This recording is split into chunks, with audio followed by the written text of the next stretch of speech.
We're on the last stretch. Okay, you've made it through all the third-party processes, and now we just need to, if you're getting financed, get final underwriting approval. Yes. So what is final underwriting approval, Jeremy? It only applies if you're getting a loan, and it talks about the underwriting process. So after all your documents are turned in and the appraisal is turned in and the title report and your insurance information that's going to be on the property, the underwriter will look at the whole pile and say, as the last review, we're ready to lend money to this buyer because we verified all of the information. Could there be anything that comes up after final underwriting check? As long as you listen to our video that talked about the pre-approval process, no, there shouldn't be.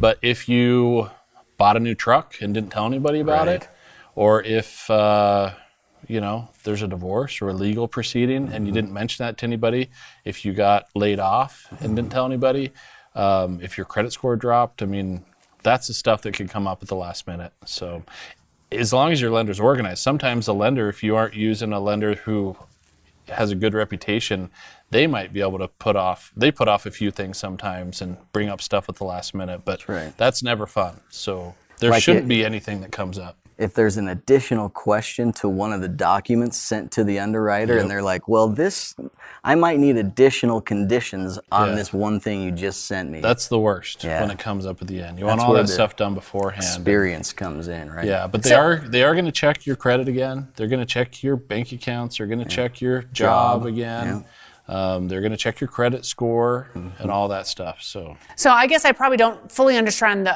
the mortgage process. Can you give me a synopsis of that? High level? Yeah.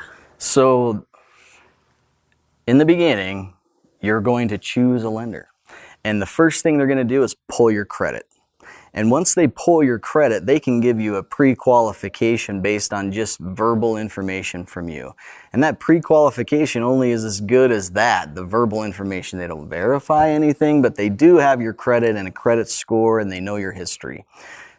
Once that's done, then they actually get documentation from you and get you initially underwritten.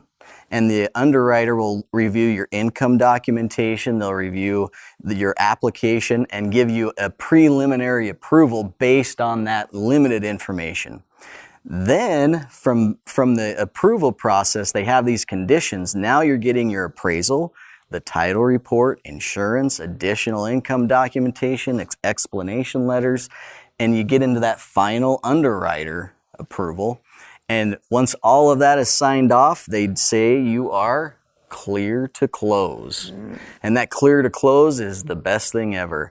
The lender will mail you 3 days before the closing a CD or closing disclosure, which is what you need to come in with as a down payment, what your loan will be, what the conditions of the loan will be, your interest rate, your APR, all of those things will come to you, and you cannot sign until 3 days after that comes. And that gives you a chance to make sure it all adds up and it is exactly what you talked about before with your lender.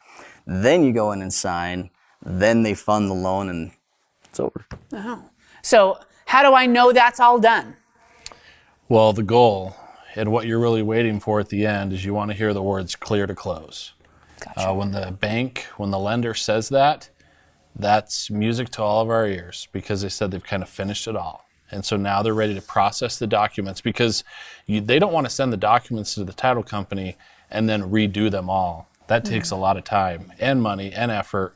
And so once it's clear to close, things are looking really good and it's time to really make sure you're all packed up. Gotcha. So how do I know how much money I need to bring into closing at the end? What will I know all those final numbers are going to be? Sure. So that closing disclosure that comes to you in mail or email form, you review those things. And then the title company will get the documents from the lender, and they actually create a settlement statement here in our area. And so that settlement statement is nearly identical to your closing disclosure.